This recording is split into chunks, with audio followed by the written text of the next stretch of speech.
This set, I am trying to qualify for the regional finals in North America, and hopefully, if we do well in that one, we could play in the World Championships. It's a long shot, I know, and I have a lot of stuff to prepare. But anyone who watched my previous tournament performances know that nothing is impossible, and you can come back from almost anything. But there are 24 slots in the North American Regional Finals, and right now we are in 43rd place for qualifier points in order to make it into that tournament. However, let me show you how to qualify for this tournament to begin with. So the two most surefire ways to get into it is to win the Set 8 or Set 8.5 leaderboard, which essentially just means you need to perform extremely well on ladder. This is being like rank 1 or rank 2 for a couple weeks of the set, and everyone's competing for that. Those slots, I'm going to admit, I'm not ready to go for those right now because the players up there are just phenomenal and they are always up at the top of the rankings. All right, we can't do that one. What else can we do? We could play in the last chance qualifier, which is coming up this weekend. But in order to do that, you need to place in the top 16 on ladder for another snapshot. Again, I don't think I'm quite ready to do that yet. That doesn't mean we have no shot though, because in Mecha Cup and from qualifier points, these are the ways we can actually qualify. So I could either get top 4 in Mecha Cup or be in the top 10 qualifier points for the whole set. So we are in rank 43 right now. So if we get to somewhere around like top 16, top 8-ish in Mecha Cup, which we're about to go over all the games from there, we can actually qualify for this thing. So it's still going to be very difficult, but let's just see. And if you guys know the results already, please do not spoil it in the comments. But we did qualify for Mecha Cup. So let's just go into my games and we're just going to go over some of the major decision points and see what happens. So typically you need to score an average of around 4.4, 4.3, somewhere around there to advance to the next day. And that is around 28 points. If you go first place, you get 8 points. If you go 8th place, you get 1 point. And you have to do this over 6 games to move on to the next stage. I'll be completely honest with you all. This patch was some of the worst TFT patches I've seen in a couple of sets at least. But here I'm going for a lose streak start because I don't really have any upgrades. So I decide to go for Three's Company. You could also get some juicy units such as Hackers, Kaisa, things like that. This was during the hacker meta that we know before. And I also had a Sona on my bench. So you know what, maybe we could get a Sona too sometimes, but I don't really think I liked that much of what I got from this Three's Company. From our choices before, there was Super's Heart and True 2s were the other options. True 2s, as you all know from my augment guide that I released, you only take that if you have good items to slam, but also you don't have good units to play. I could have also re-rolled the augments, but Three's Company honestly isn't that bad. Since I didn't really get the Threes cards that I wanted, I ended up just selling my entire board. It did take me a while to come to that decision, but I was thinking we could just make 20 gold and pretend we have Rich Get Richer because they both give 12 gold. We just don't get the bonus interest. Obviously not an ideal scenario, but sometimes you get good 3-cost units, sometimes you don't. But more into the background of this tournament leading up to it, I'll be honest, I did not practice as much as I should because, man, first things first, when the set came out, I was recovering from a surgery and it took a little longer than I thought it would. By the way, we get completely griefed here. There's a Duelist Crest player and he just full opens for some random reason. Wow. That really ruined our game, this game, because we wanted to do a lose streak and then we just were not able to do that because there's this guy pretty much open forwarding even though he has a combat augment. But yeah, my surgery was supposed to take 3 days to recover. I thought safely, like worst case, a week. But it ended up taking 10 days, so I really couldn't get that much practice in at the start of the set, which means that by the time I finally did have time to play, I had to just qualify for the Mecha Cup instead of actually playing to get better. There's a difference between playing to climb and playing to get better. When you're playing to get better, you experiment with all the different compositions, you figure out when to go each composition, and you're like, oh, if I have a spatula with this composition, let me do this comp. If I have a large gold advantage with this comp, during these situations, you do this, you do that. And you generally gain knowledge piece by piece over, let's say, 200 games. You don't have to personally operate like this, but that's how I typically start a new set. If I'm trying to compete with all the other players in North America who are playing 200 plus games, 300 plus games in the first 2 weeks of the set, where you need to qualify, I believe it was actually 3 weeks we had, then I need to be playing at least 200, you know? Instead, I was only able to play 100 games in order to qualify for the tournament. And again, like luckily I still did qualify, but again, it wasn't the best type of practice because I was just playing to climb in order to qualify. and I wasn't playing to get better, and that really hampered my preparation for this. And you'll see that affect my decision making right here. So this game, for some reason, I decided to just force Lucian reroll. There's no reason to do it. It is one of the stronger comps of this patch, probably one of the strongest, but I didn't have that many Lucians. The only thing I had going for me was that it was uncontested, and I had a big econ start to allow me to likely hit him during this round.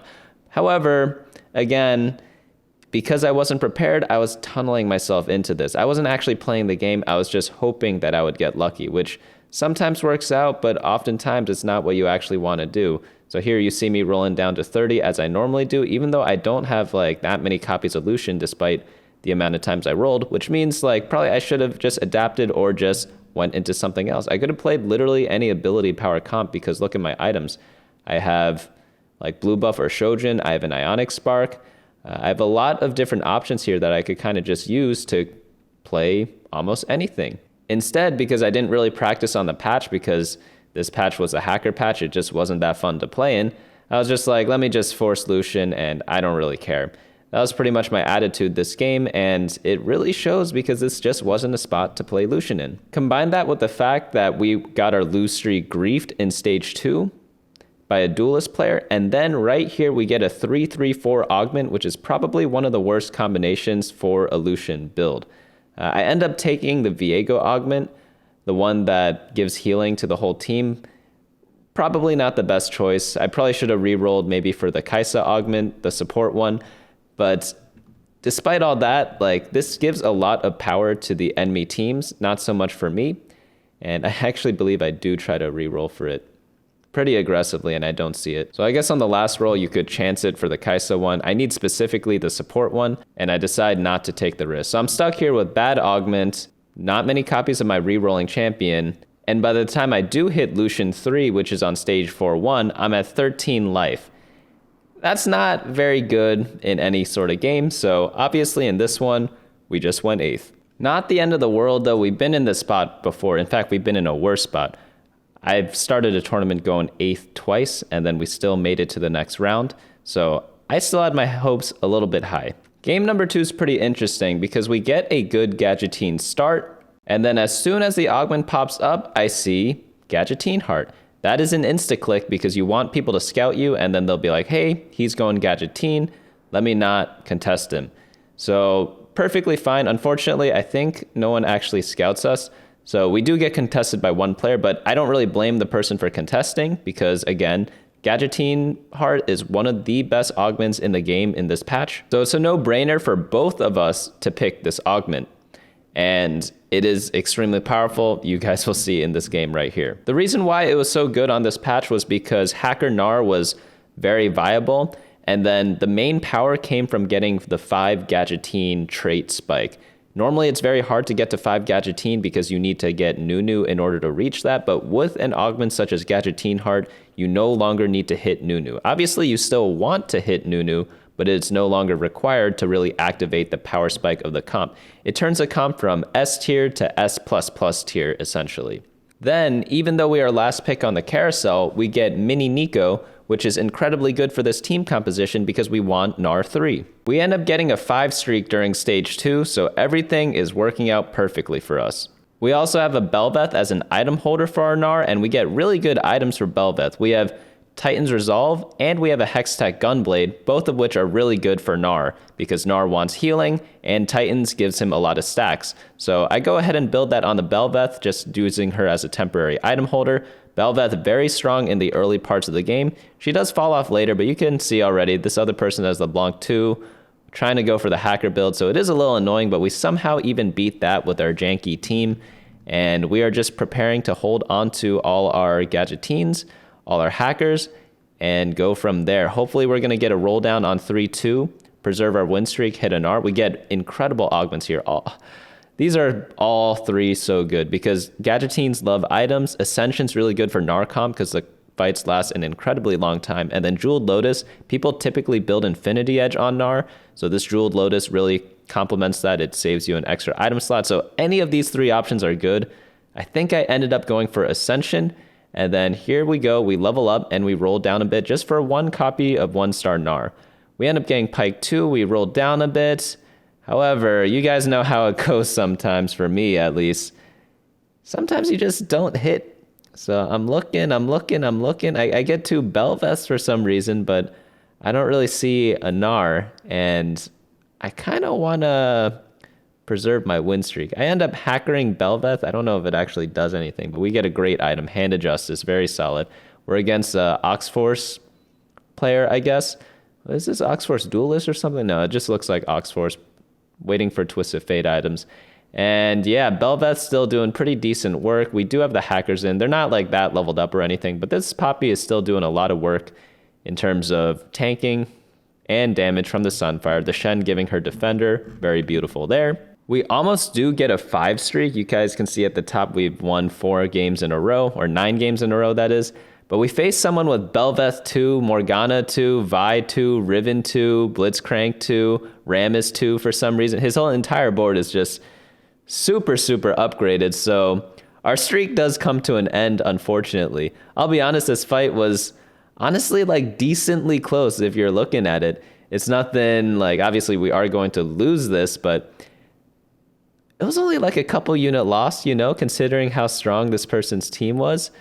That was actually not a bad display from our janky team, but it does cost us a little bit. However, you may have noticed we still do not have a copy of Gnar. However, now it is stage 4-1. We have level 7 with 54 gold. We're going to do some roll downs because we finally get the Gnar. Normally you'd have around like a Gnar 2 at this point, but we get this Belveth 2 and I'm like, do I even run Gnar right now? I'm pretty sure I just play the Belveth, wait a little bit, and kind of just use this to stabilize in a way, and just play 5 Gadgetzan, itemize the Gnar up, and screw the Hacker. Hacker is nice and all, but Belveth already kind of does a pretty good job of not getting stuck on people without the Hacker buff. So we're going to just run the 5 Gadgetzan for the tankiness stats, even though our Gadgetzans don't really have items right now, but eventually they will. Probably this round I should have played the Hackers instead of 5 Gadgetzan. Maybe just play like LeBlanc and Pyke over Gnar and Lulu. But overall, our team's still pretty solid. This Belveth's going to be doing a lot of work. This LeBlanc thinks she can, but sometimes you cannot, because 2-star Belveth greater than 2-star LeBlanc, it turns out. So we're still very healthy. We're 91 life, and let's see what augments we get, because it's going to be most likely a hero augment, but we actually get a silver. And then Thieves' Gloves, whenever you're playing Gadgetzan, is pretty solid because you get like the full Gadgetzan buff on a random person, likely going to be Annie. You could also go Celestial Blessing because the healing's really nice. Cybernetics also decent because you have a lot of item holders. But all 3 options are pretty solid. Celestial Blessing is normally like a really good late game augment. So whenever you're on 4-2 and you get Celestial Blessing and you don't have healing items already, obviously in this game we do have healing items, it's always like a pretty decent option to me. But we end up going for the Band of Thieves, just drop it on the Annie and call it a day. We scout around a bit and we see the person contesting us has 5 Gnars while we have 2 Gnars. It's stage 4-5 right now. And we almost have Pyke 3, but we don't have Gnar 2 yet, so it's a little bit awkward right now. I'm not saying our team comp is bad, it's just a little awkward. Since we're 1 off Pyke 3 and 1 off Gnar 2, I decided to roll down a bit. We also have the Shen pair, the LeBlanc pair. We had a lot of pairs. Whenever you have a lot of pairs, feel free to roll down without feeling too guilty about it, or whenever you're 1 off things, because I guess Pyke technically isn't a pair because we have 8 of him. He's 8. I don't know what to call that. But even if it's right before the PvE rounds, definitely do not be afraid. That's a mistake I see a lot of players making. And they're like, oh, Bunny Muffin's guide says only roll on this stage. If it's not that stage, I'm not going to roll. And that's just completely wrong. The guides are meant to be guides, you know? They're not rules. They're not mandates. They're just guides. So you always have to adapt a little bit to what your board state is like. So we end up getting a ton of items off the dragon. And we level up. We have 19 gold. We did finally hit the Gnar 2, so we can sell Belveth, but I think we keep the Belveth for now. Go ahead and build a Last Whisper because that's required in this comp a lot of times. We do have a Bloodthirster also, and we have a Bloodthirster and Hand of Justice from the Gadgetzan item. I had such good items that I forgot to even pop the thingy. But I guess we could build like a Warmogs. We could build like Zeke's even. I wonder if Zeke's would do well, but probably Warmogs is the best just to make my tank units a little more tanky. I probably should get maybe some Pyke items. Maybe I want the Poppy items on my Pyke. I do have an item remover, so I could always use that. But maybe we just run this Belveth for a bit. It's not like Gnar and Belveth have anti-synergy. They're both like pretty solid, and we have enough room in the comp right now because we leveled up to level 8 because we gave up on Gnar 3. But yeah, we're just running 2-star Gnar, and wow, our team is just online just like that. We end up going 3-1 so far in stage 5, but then in the final round, there is a last stand player, and there also is the dreaded other Gnar player. And guess what? He has Gnar 3. Well played. I don't know what we did differently this game. We pretty much did the same exact thing, but he gets Gnar 2 much earlier than me, and he gets Gnar 3 while I have Gnar 2. So that's fun. That happens in TFT sometimes. It's not the... Oh my god, he also has a Nunu. I just realized that. So yeah, this person gets a game handed to him. We end up losing this round, so we only go 3-2 in stage 5, but it's not really the end of the world. It's TFT, stuff happens, so we end up getting second place in this game. As you can see though, sometimes a comp is so strong that even when it's contested, even when you don't get the perfect setup for it, we did have the Belveth 2, which is nice, but it isn't the typical flowchart of this build where you get Gnar 2-star on stage 3-2 with 3 hacker, and then on 4-1, maybe you start slow rolling a little bit, you get Gnar 3 in like maybe late stage 4, early stage 5. The other player got that, but we did not get that. So getting second for that, obviously very, very solid. Do you all get deja vu? Because we start this next game with a Gadgeteen crest, I just insta-click that, and we get 2-star Poppy, and we have an Annie in our shop. We have Annie pair actually.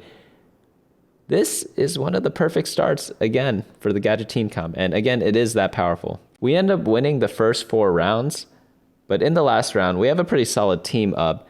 This person's running Quick Draw, and unluckily, we aren't able to secure the 5-game win streak. I'm not sure what is so powerful about his team. I guess he does have a couple of 2-stars in the front, and we're just not able to get rid of those tank liners. So we do end up dropping the win streak. It's not the end of the world, though. We still have decent econ, just not everything it ever could be. And this fight, look at how close this is. Keep in mind, we do have ace procs from Draven, and it just barely missed the threshold there. That's literally the difference of a game sometimes. At least we get Annie 2, though. For the augments, we have the option of Axiom Arc, Cybernetic Implants, Portable Forge. So Implants is pretty good because the attack damage is nice. Portable Forge is decent because if you get Death's Defiance, it's like the best healing item in the game. There are a couple other things that are viable. These are like okay options. I wouldn't say that they're great. You could re-roll them, especially since we have gold then gold, which means it's likely going to be a hero augment in stage 4. So we're not necessarily wasting re-rolls.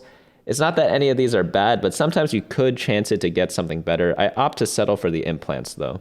Unfortunately, we're not able to get to 5 Gadgeteen because we don't hit Gnar this game. It's stage 3-6, we lost 3 rounds already, and we just haven't seen a Gnar yet to get that power spike and to use him as a item holder because we have Bloodthirster, Last Whisper, and Titan's Resolve. We essentially have 3 items for Gnar, but they're just on random units right now. We get our first copy of Gnar on stage 3-7, so we do a quick swap of our team just to fit him in. We want the 5 Gadgeteen, we want the 3 hacker, and once we get to level 7, that can happen. So last game we had 52 gold on 4-1 at level 7. This game we have 64, it looks like, and I guess 62 because we had to level up one more time. So we roll down, surely we hit Gnar 2 this time. We get LeBlanc 2, let's keep going. Nothing. Shen 2, that's pretty solid. We don't have Gnar pair though, so that's when I decide to hold off a little bit. If we had a Gnar pair, I'd definitely roll down to 10. But here, I think it's econ back up and then hope to get Gnar during the slow roll. We do have a Shroud. I need to slam these items. I don't know if Shojin was the correct call. Might have been a Protector's Vow on the Pike. That probably would have been better. So that's my bad on the item. But then, what does the sword do in that case? That's kind of a tricky situation because sword... very good for Gnar, but I already have 3 Gnar items. So how useful is it really? Despite all this, only having Gnar 1, we're able to win this round because, again, the comp is just super, super good right now. It's just one of the advantages of playing the meta. That goes back to what I was saying before about how I didn't really like the first couple of patches. And here I make a mistake. There's Contagious Laughter, but I should have re-rolled for They See Me Rolling. It's just a better augment, and since it's a 5-4-5 instead of like a 4-4-5, it's very likely to hit because there just aren't many 5-cost units in our tailored champion augments. So very strong chance we could hit it. I said to myself during the stream when I was playing this, I was like, I'll just take this because I just need Nunu, but I'm pretty sure it's 100% chance to get if you have 4 rerolls to get the other Nunu augment. So should have rerolled there just because it's slightly better in this specific patch only. But yeah, it's not the end of the world, I would say. What is the end of the world is the fact that we have Gnar won 2 games in a row at 4-2 when we rolled on 4-1. That's actually such a crime. The funniest part about this game is that we were uncontested, and we see this guy, he just has Jax 3, no econ augments, so he's taking 3-cost units out of the pool. They're always going to be the LeBlanc players also, and that just means you should be able to hit Gnar no problem. And we barely missed the kill on the Jax there, so just like a little bit of a bigger boost, we easily could have won this round. Instead, we take like a 50-unit loss, and then all of a sudden we're in like 3rd place in health, and now we're 7th. Because we're hackers, we have to position our Gnar every time, and this is one of those rounds where he just happens to be on the wrong side. So we end up losing this round, and we actually go 8th this game, which I think is such an offense again, because we didn't find the early Gnar. We didn't hit Gnar 2 on stage 4, which pretty much everyone does.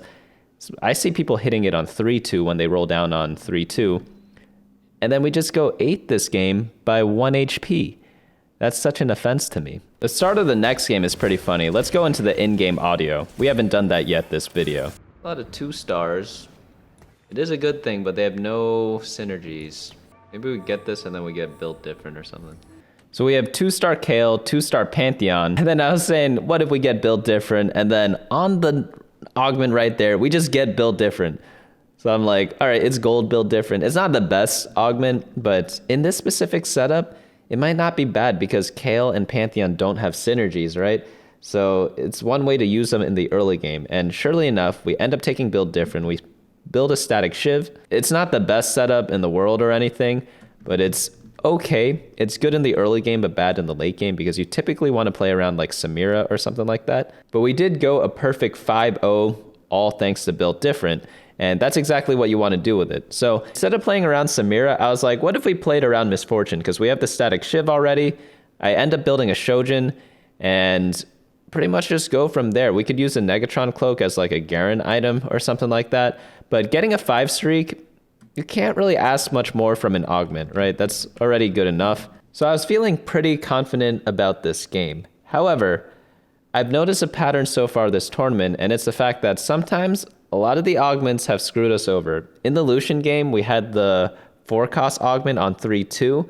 In this game, we would love any 4-cost augment. However, if we do get an early augment on stage 3-2, getting a 2-cost such as a Draven augment for Ace is also really nice because you want to play 2 or 3 Aces in the built different comp. Unfortunately, it's a 3-2-3, and here I'm thinking, what are some 3-costs I can play? There aren't really that many options. I guess you could play like one of the tanks such as Shen, and I do end up going a bit deep. I do see Recursion Matrix, and here I was like, you know what? I could take the Shen or even the Rammus because threat units are fine and built different as well, but I get a little bit greedy and I roll down to 0, and I don't really see anything I like. Here we get 2 Alistair augments, and then we also get Hextech Retribution. What I don't understand is that I have heard that Ace augments show up during the same times as threat augments, and you don't need tailored traits to see them. So I thought they would pop up a little more often, but again, this might go down to the fact that I have not been playing built different that much because I just haven't played that many games this set. Another thing we could have looked for is the small game hunter from Pyke. That might also be really good because I could end up playing Pyke the whole game because he's a unit that CCs half the enemy team. Unfortunately, we get Behemoth. I guess you could have taken Camille. That might not have been like that horrible either, but not really the options I was looking for. I wanted Draven, I wanted Pyke. I probably should have taken Recursion Matrix though, and then just not run Garen. It's just really weird playing a build different comp without Garen, but Shen is that good of a unit in this patch, so maybe I should have just settled on that and not have gotten greedy. Back to my discussion on playing a lot during the games or during a set. Obviously, playing a lot does help make you better, but sometimes it's more than that. Sometimes it just gets you more comfortable with the game, and then because of that, when you are in high-pressure situations, you have a clearer mind during those times because you already know what to do, even though there is like a slight con because you might autopilot a little bit. But had I been in a calmer place, maybe I would have remembered that built different comps are not built for winning the game. They're built for getting like 4th place, 3rd place. Hey, sometimes you could sneak into 2nd place. And maybe because of that, you probably shouldn't get greedy, because if you do go for something best in slot or whatever, it's not actually that great. You just need anything that's takeable and just take your top 4 and get out. One thing that frustrates me a little bit in TFT is that obviously you should try to play as well as you can, right? That goes for every game. But what's different about TFT is sometimes when you look back at a bad play, the right play is just so obvious. And then you end up not really learning anything because you're like, hey, like I was just being a dum-dum. How do I stop myself from being a dum-dum in the future? Because it's just so simple sometimes. But I don't know about you all, but sometimes for me, it's incredibly difficult to not make the same mistake again. And it's just very, very odd. How do I get myself into a state where I can just always think clearly? Sometimes I think TFT is more about just not really trying to play perfect or anything. Not that I do. Of course I don't. But sometimes TFT feels like a game of just not messing up. Not necessarily doing anything cool, but just not messing up or making super huge mistakes. And as long as you just avoid those, I'd rather make 0 major mistakes but play suboptimally the entire game than play perfectly for half the game and make like 2 major mistakes or 1 major mistake, because I feel like mistakes just get really punished hard in TFT. But yeah, we did our roll down here and no 2-star Samira. In fact, not even 1-star Samira. And then we also don't get 2-star MF. We don't really get that much. We have a lot of tanks. We don't have any damage dealer that's 2-star. And that pretty much costs us the game. There's one player at 3 life here. We end up getting a double Garen shop with 1 Garen on our board. Oh yeah, another important unit in this comp is Garen. Getting Garen 2 is pretty big, but we did not end up getting that in a roll down. Same for Echo 2. I decided to go for a fast 8 because you really just want to get a lot of 4-cost units, but perhaps I should have taken it a little bit more patiently, because perhaps I should have waited for 4-5 to roll down all my gold instead of leveling up on 4-2. Probably that could have put me in the same situation, but I'd have more upgrades at this point. But we end up dropping a game here. There was one player at 3 life before this round, but he ended up winning his round. And despite actually getting a semi-decent board at stage 5-1, we faced a Samira 2 player with 2 Infiniteam crests. Infiniteam was also really good on this patch, and unfortunately, we're just not able to make anything of this game. And we end up going 8th again, which, yeah, that's just not where you want to be. And so we have 3 8ths right now, and that pretty much puts us out of contention of the tournament. In the final game, I did end up getting built different again, but it was a little too late. We actually ended up getting 2nd in this final game, but I already knew I was out of the tournament at this point, so it didn't really affect anything. All in all, I'm not really too disappointed with this tournament. I wish I played better, obviously, but I did not prepare, so if I don't prepare, I can't expect to just do well. I think in the next set, it gives us an opportunity to kind of recharge and just like, I want to try to relearn the game again. I think right now, I'm too patch dependent, and I just study up on a patch, and then once the patch is over, I need to study up again. I need to get better at just getting better at just general TFT fundamentals. There are always those players who just take a long break from the game, but then they come back to the game as if nothing skipped a beat. And I kind of want to get myself to that point too. I have some ideas on how to get there, but I'm going to try to experiment with that during this set 8.5 to prepare for set 9. It's not going to happen overnight. It's going to be a long process, but hopefully it'll help me be like a more complete player, maybe more adaptable to different patches, and just overall make up for some of the skill gap that I'm currently facing. Obviously, this specific set, 8.5, it really demotivated me a lot. 1, because I wasn't fully recovered. 2, because all the patches in the first 3 releases or first 3 weeks there are some pretty bad patches. Like, I will admit that. I praised set 8 a lot because I thought it was really fun, but set 8.5 just really was not it for me, at least. I know some people like it. I don't want to like ruin people's spirits if you did enjoy the set, but for me, it just wasn't giving me the same feelings as it did before. So unfortunate that we are out of contention for set 8, but I will see you all still. I'll be uploading meta snapshots every Friday. I'll be working on the long-term TFT gains that we're talking about. I'm gonna enter a hypothetical hyperbolic time chamber or something like that, as long as I'm not lazy or something like that. But I do want to try to qualify for the regional finals in set 9 or 9.5. I'm not sure exactly when it's happening. But thanks so much for watching this whole journey. I know a lot of people watch all the tournament videos, and this one I did it a little bit differently, but I will be back, and I hope to see you all in the future videos.